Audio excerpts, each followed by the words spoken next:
Welcome to Samba Samba. Enjoy the video. You start by switching to a business or creator account, so Instagram unlocks professional insights and ads. This matters because data drives decisions. Next, connect your Facebook page and add contact fields so people can reach you directly.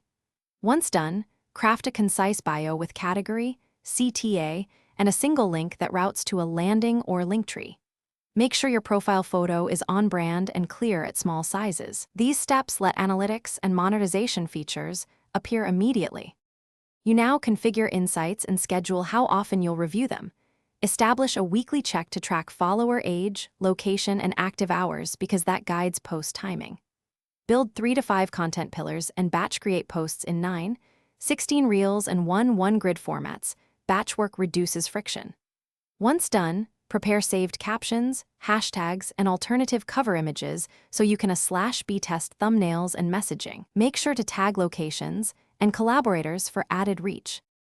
You finish by optimizing and promoting. Run targeted ads from the professional dashboard and boost posts that already perform well to scale reach quickly.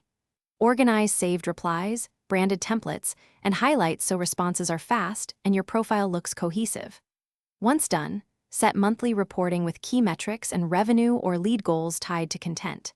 If analytics or features disappear, reconnect your Facebook page, reauthorize Instagram in settings, and clear cached tokens. This usually resolves permission or sync failures. Thanks for watching. Consider subscribing if we helped you.